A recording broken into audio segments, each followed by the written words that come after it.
E aí? Como é que foi a semana? Fiz o que você mandou.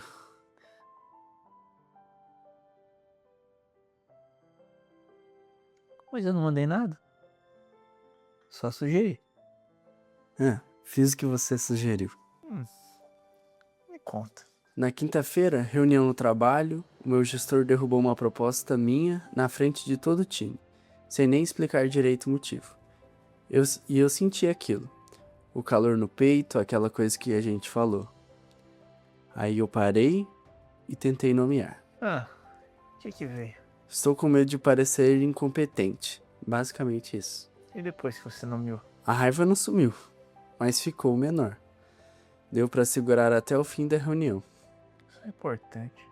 Não foi pequeno o que você fez. Mas parece pequeno. Tudo parece pequeno quando você tá acostumado a incendiar. Conter uma vez, de propósito, consciente. Isso é o começo de uma linguagem nova. Você não fala um idioma novo na primeira aula. Mas você falou uma palavra certa na hora certa. Isso conta. Teve uma outra coisa. Fala. Liguei pro meu pai. Não sei bem por que liguei. Depois que saí daqui semana passada, fui pra casa, fiz comida, sentei e ficou aquela coisa que você disse sobre o menino de 8 anos. E eu fiquei pensando nele, no meu pai. Não no pai que me irritava, no pai que voltava. E como é que foi a ligação? Curta. Meu pai não é de papo longo por telefone. Perguntei como ele estava. Ele perguntou do trabalho, eu disse que estava bem. Ele disse que estava bem, 10 minutos e desligou. E o que você gostaria que tivesse acontecido nessa ligação? Não sei. Acho que sabe. Queria que ele perguntasse como eu estava de verdade. Não do trabalho, mas de mim. E ele não perguntou. Ele nunca pergunta disso. Há quantos anos você espera que ele pergunte sobre isso? 29 anos. 29 anos esperando uma pergunta que nunca vem.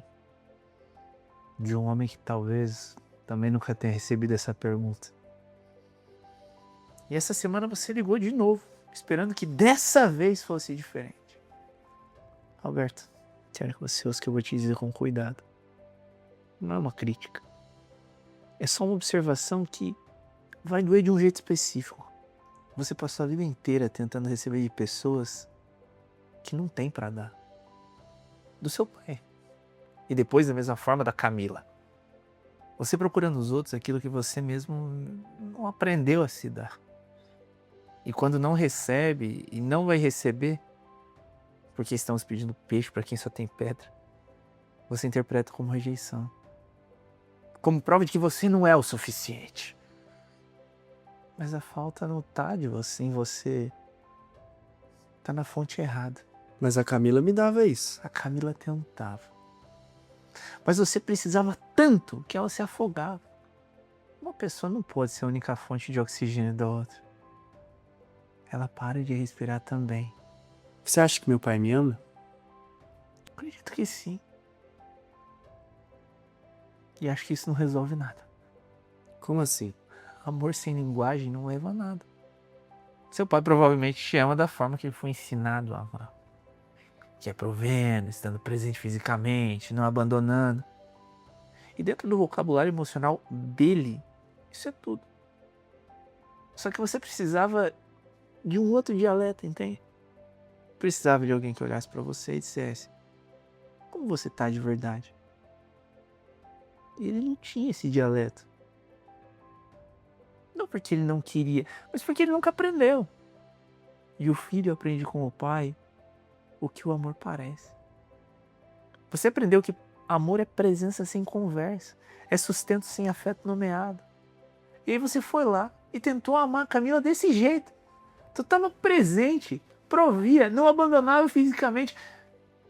E também não entendia porque ela ainda se sentia sozinha. Sabe por quê? Por quê? Porque ela precisava de outro dialeto. O que você nunca recebeu e, portanto, não sabia falar. É muita coisa pra colocar nas costas de uma criança. Aprender sozinho o que meu pai não ensinou. É injusto. É o que acontece. Às vezes as duas coisas são verdade ao mesmo tempo. Foi injusto e é sua responsabilidade agora. Não porque é culpa sua ter aprendido errado, mas porque você é o único que pode reaprender. Seu pai não vai sentar nessa cadeira aí. Não tem um terapeuta esperando por ele. O menino de 8 anos não pôde escolher o que aprendia. Mas o homem de 29 pode. Às vezes parece que eu tô pagando uma conta que não é minha. É exatamente isso. Você está pagando uma conta que não é sua. A diferença entre uma pessoa que muda e uma que não muda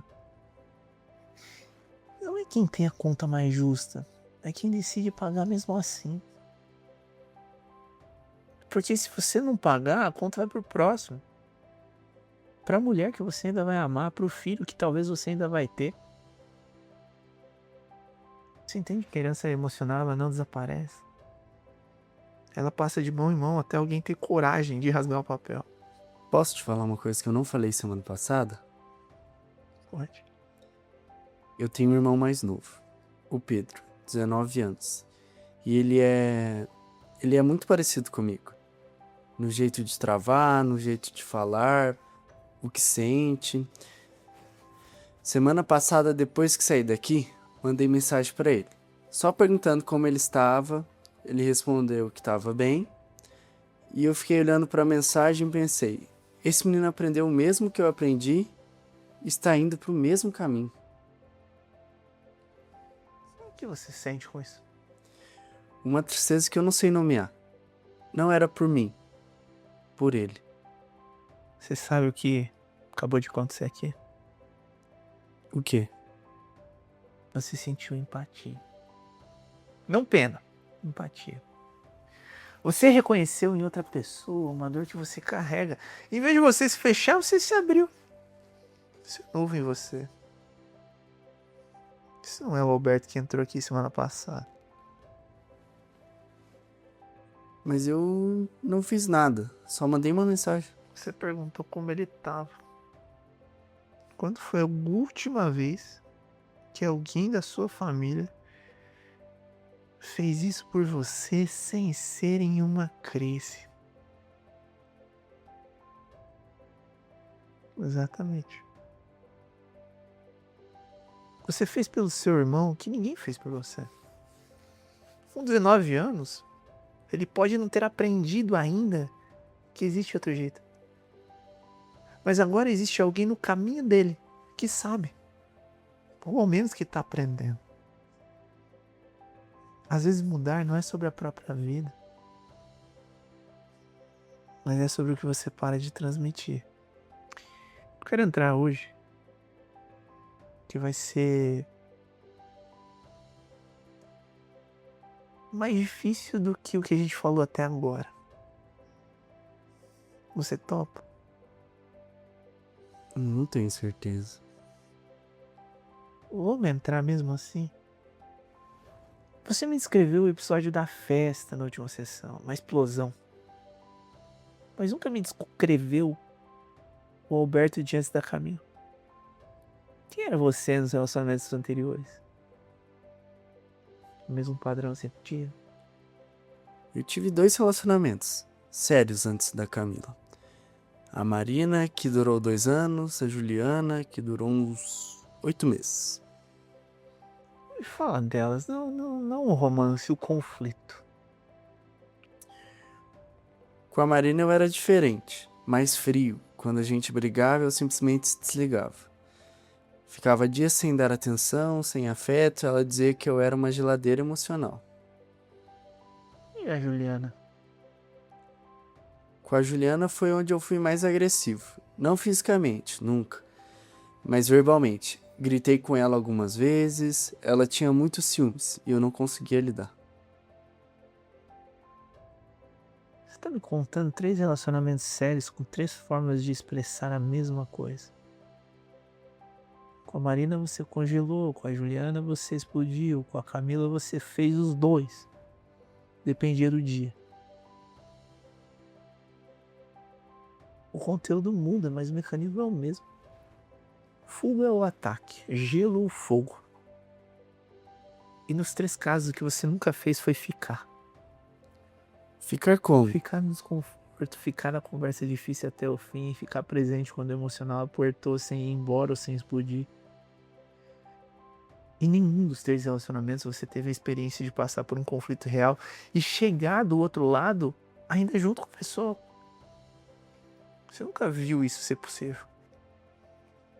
Então seu sistema operacional não acredita que seja. E toda vez que você chega perto disso, você entra em colapso. Então tô condenado a repetir isso. Não. Mas preciso que você ouça uma coisa que talvez seja a mais difícil que eu vou te dizer hoje. Pode ser que não seja a Camila o problema central aqui. Pode ser que o problema central seja que você nunca ficou inteiro em nenhum relacionamento. Porque ser inteiro dói. Ser inteiro é ficar vulnerável. Você pode ser inteiro e ainda assim pode ser abandonado. E assim a gente vai aprendendo que é mais seguro dar só uma parte e esconder o resto. Parece proteção. Mas o que você chama de proteção, as pessoas com quem você se relacionou chamam de ausência. E você nunca esteve completamente presente. Você estava lá fisicamente, praticamente, financeiramente às vezes. Mas a parte mais funda de você é aquela que tem medo, que precisa, que não sabe. Essa você nunca deixou de tocar. Nem a Camila. Você me contou mais sobre você em 2 sessões do que provavelmente contou pra ela em 2 anos de relação. Ela sempre falava isso, que eu estava presente e ao mesmo tempo ausente. Ela nunca sabia o que eu sentia de verdade. E o que você respondia?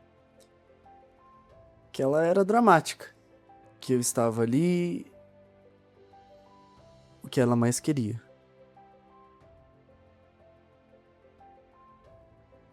Talvez você tenha confundido presença física com intimidade.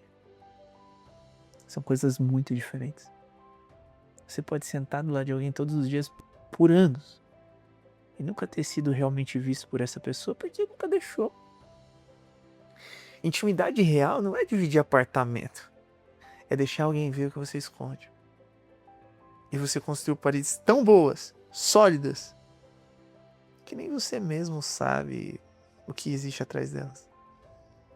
É por isso que quando eu pergunto o que você sente antes da raiva, você demora. Não é falta de inteligência. É que você passou a vida inteira não desenvolvendo esse músculo. Sentir nobiar o que está embaixo da raiva é uma habilidade. E habilidade sem treino atrofia. Eu tenho medo de que se eu mostrar tudo, o que a pessoa vai ver não presta. Fala mais sobre isso. Que lá no fundo, quando tiro toda a armadura, toda a atitude, toda a competência no trabalho, o cara que vai sobrar não vai ser o suficiente. Que se olhar e ver alguém vazio. Você acha que é vazio? Às vezes. Homens vazios não sentem o que você está sentindo agora. Homens vazios não ligam pro irmão mais novo preocupados com o caminho que ele tá trilhando. Homens vazios não ficam 2 dias com o remorso que você ficou depois da festa. O vazio não machuca desse jeito. O que você tem não é vazio. É o interior que nunca foi apresentado a ninguém, incluindo a você mesmo. E quando você fica no escuro por muito tempo, você começa a parecer monstruoso. Traz a luz e quase sempre é um homem com medo. E o medo não é vazio, o medo é humano. O problema é que você tem dentro. Mas talvez seja hora de olhar pra isso. Mas talvez você nunca tenha sido encorajado a olhar de verdade. Meu pai nunca chorou na minha frente, nenhuma vez. Isso é uma declaração, mas uma pergunta também. O que você tá me perguntando? Se eu sou fraco, por que querer chorar agora? Não. Você seria fraco se precisasse da minha permissão pra isso.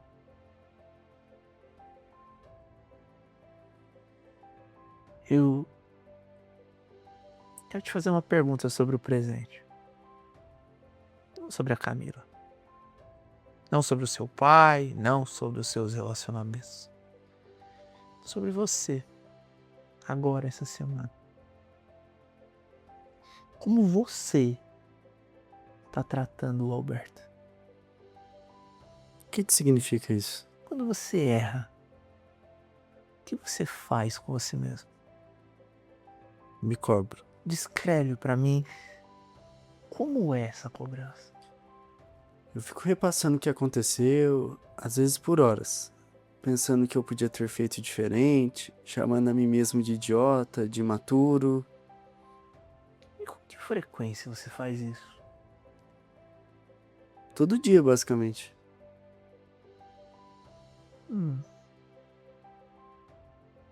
Todo dia. Todo dia você passa um período chamando a si mesmo de idiota e imaturo. Quando eu faço algo errado. E você acha que fez algo errado? Com que frequência? Com frequência. Com frequência. Roberto, tem um crítico interno em você que é absolutamente implacável. E esse crítico não tá do seu lado. Ele tá te destruindo por dentro com um disfarce de estar te melhorando. Existe uma diferença enorme entre responsabilizar e se torturar. Responsabilidade diz: errei nisso, que eu aprendo e como eu reparo. Tortura diz: eu sou idiota, sempre fui, provavelmente sempre serei. Uma te move, outra te paralisa. E o que esse crítico faz na prática é te manter numa cadeira de acusado a vida inteira. Sem julgamento, sem sentença, sem absolvição. Só acusação contínua. Isso não te torna melhor. Isso te esgota. Te esgota até o ponto onde explodir se torna a única saída do seu tribunal interno. Mas se eu não me cobrar, viro alguém que não assume responsabilidade. Ou você pode aprender uma terceira opção que ninguém te ensinou. Você assume responsabilidade, faz o que pode para reparar e depois, e essa parte que você nunca chegou, você se trata com a mesma humanidade que você ofereceria a um amigo que errou do mesmo jeito. Se o seu irmão te ligasse e dissesse que tinha explodido com a namorada na frente de todo mundo, o que você diria para ele?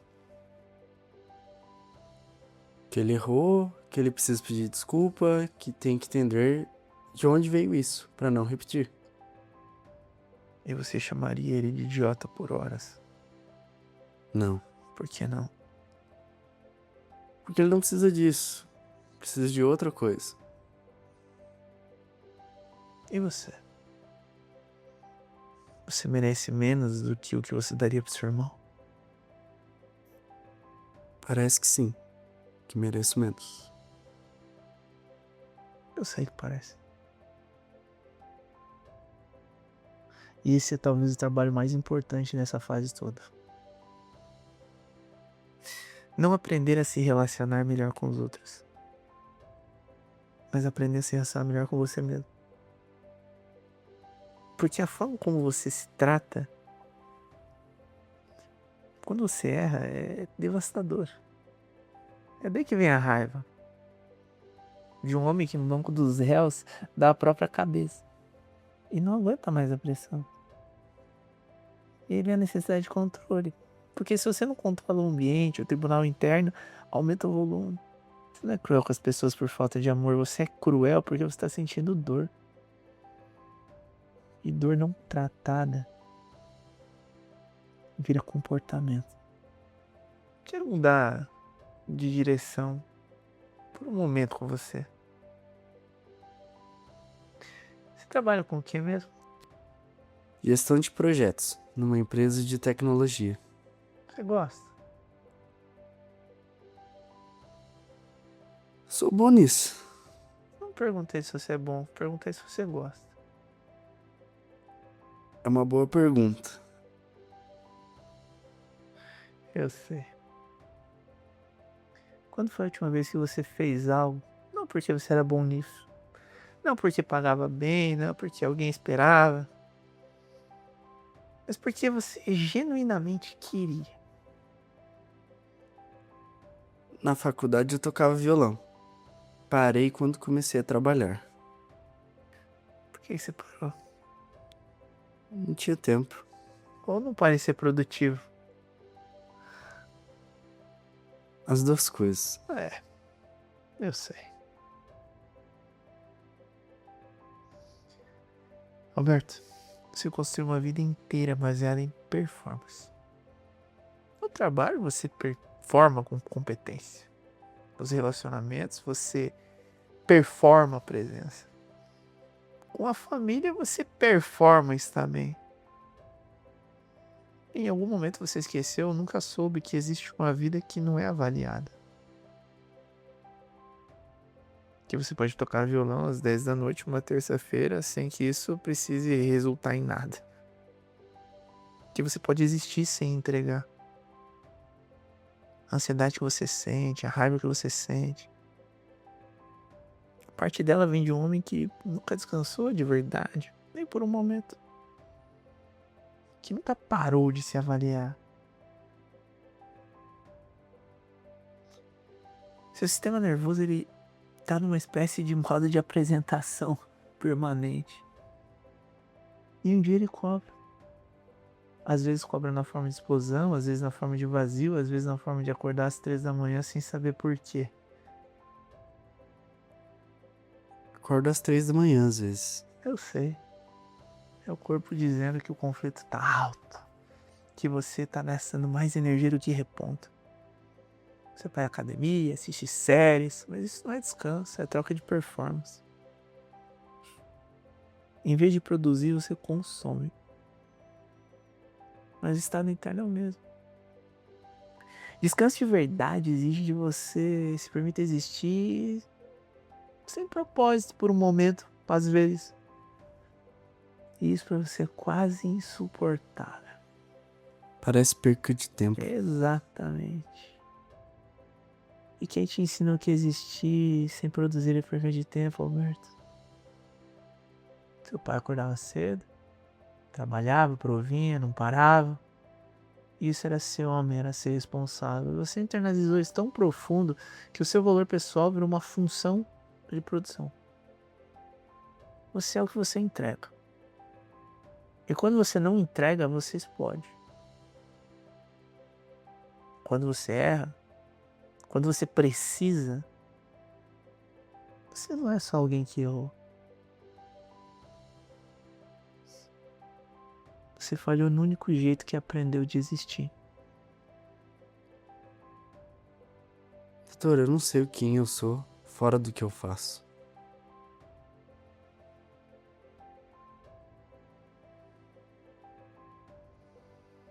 Você.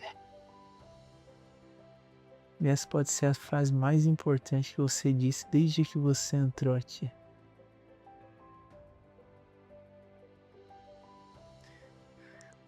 Isso não é assustador de ouvir de um psicólogo? Não é exatamente o que eu esperava ouvir.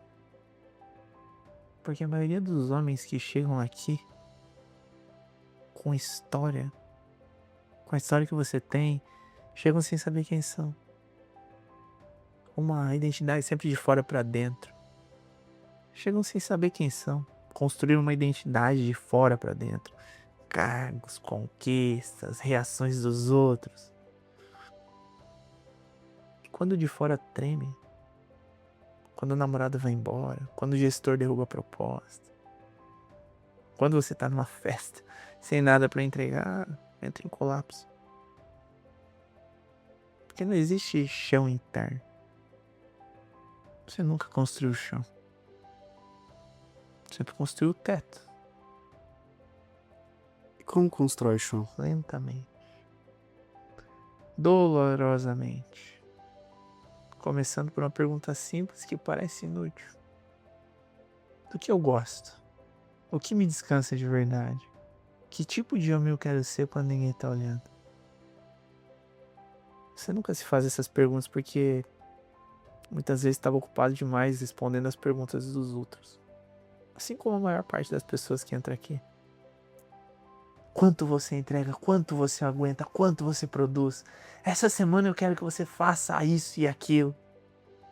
Enfim, mas eu na prática quero que você só faça uma coisa. Pegue um papel e escreva as coisas que você gosta. Não os que geram resultados que você gosta. Pode ser o cheiro do café, pode ser o som da chuva, pode ser o violão. Não precisa ser profundo, precisa ser verdadeiro.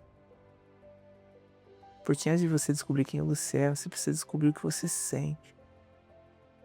E você tá tão anestesiado de si mesmo que a gente tem que começar do básico.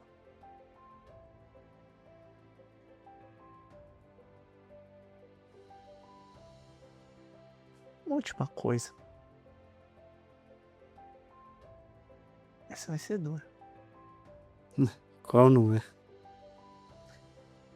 Essa semana você vai cruzar com situações onde o antigo Alberto vai querer aparecer. Vai ter um momento no trabalho, ou com um amigo, ou no espelho às 3 da manhã, onde vai parecer muito mais fácil fechar, congelar e reagir.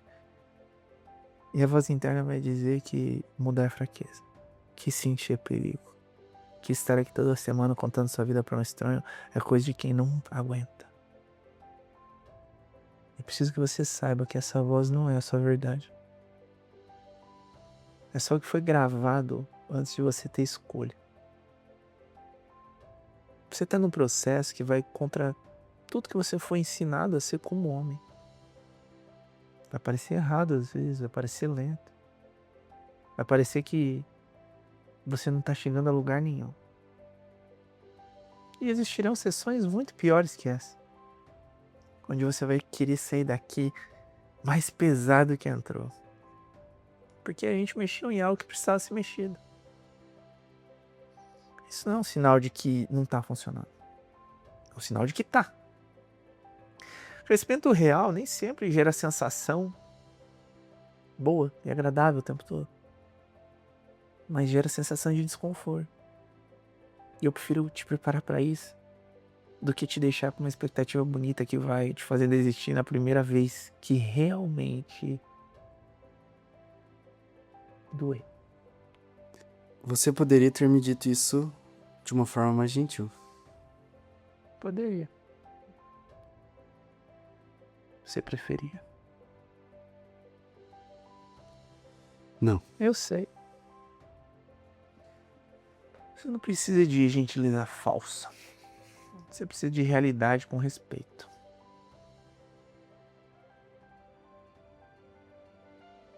São coisas muito diferentes. Você falou que construir o chão é lento e doloroso. Quanto tempo leva? Depende do quanto você investe. Não perguntei quanto depende, perguntei quanto tempo.